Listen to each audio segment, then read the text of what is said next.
નમસ્કાર, ટીવી 13 માં આપનું સ્વાગત છે। હું છું ભદ્રેશ, આપ જોઈ રહ્યા છો પ્રાઇમ ટાઈમ સમાચાર। સમાચારની શરૂઆત કરીએ ખેડા જિલ્લાથી। ખેડા જિલ્લાના પવિત્ર યાત્રાધામ ડાકોરમાં અમૃત ભારત સ્ટેશન યોજના હેઠળ રેલવે સ્ટેશનનું નવનિર્માણ પૂર્ણ થયું છે।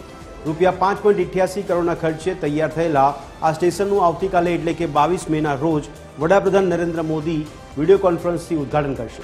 નવા રેલવે સ્ટેશનમાં દિવ્યાંગ મુસાફરો માટે ખાસ વાહન પાર્કિંગથી માંડી વિશેષ પ્રકારની સુવિધાઓ સાથે ધાત્રી મહિલા મુસાફરો માટે અલગ બેઠક રૂમ અને ઘોડિયાની વિશેષ પ્રકારની સુવિધાઓ ઉપલબ્ધ છે। નવા રંગરૂપ તેમજ અલાયદા સુવિધા સાથે આ રેલવે સ્ટેશન યાત્રિક મુસાફરો માટે આજે તૈયાર થઈ ચૂક્યું છે, જેમાં અગાઉ આ રેલવે સ્ટેશન પર સિંગલ લાઇન હતી, જેને ડબલ લાઇન કરવામાં આવી છે। પ્લેટફોર્મ પર વિશેષ સુવિધાઓ ઉપલબ્ધ કરવામાં આવી છે, જેમાં બેઠકથી માંડીને ઠંડા પાણી અને શૌચાલય સુધીની સુવિધાઓ મુસાફરોને મળી રહે એવી છે।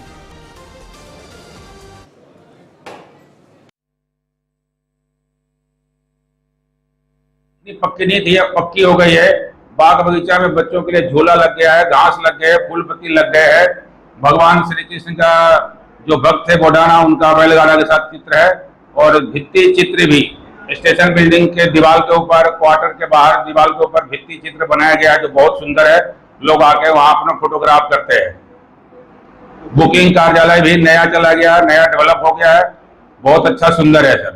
यात्री लोग बहुत खुश है। रात को पब्लिक सब यहाँ शाम को घूमने, देखने, फोटो साथ में बच्चों के साथ खींचने आते हैं।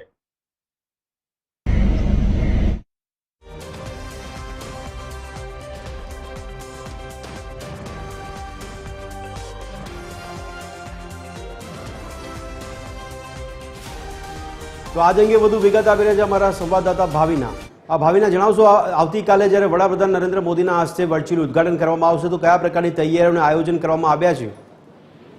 જી ભદ્રેશ, ખેડા જિલ્લાના સુપ્રસિદ્ધ યાત્રાધામ ડાકોરમાં હાલ ખુશીનો માહોલ છવાઈ ગયો છે, કારણ કે ડાકોરમાં અમૃત ભારત સ્ટેશન યોજના હેઠળ રેલવે સ્ટેશનનું જે નવનિર્માણ થયું છે, 5.88 કરોડના ખર્ચે તૈયાર થયેલ આ રેલવે સ્ટેશનનું આવતીકાલે વડાપ્રધાન નરેન્દ્ર મોદીના હસ્તે લોકાર્પણ કરવામાં આવશે। ત્યારે નવા રેલવે સ્ટેશનમાં દિવ્યાંગ મુસાફરો અને ખાસ કરીને વાહન પાર્કિંગથી માંડીને વિશિષ્ટ પ્રકારની સુવિધાઓ સાથે ધાત્રી મહિલાઓ મુસાફરો માટે અલગ બેઠક રૂમ અને ઘોડિયાની વિશેષ પ્રકારની સુવિધાઓ પણ અહીંયા ઉપલબ્ધ કરવામાં આવી છે।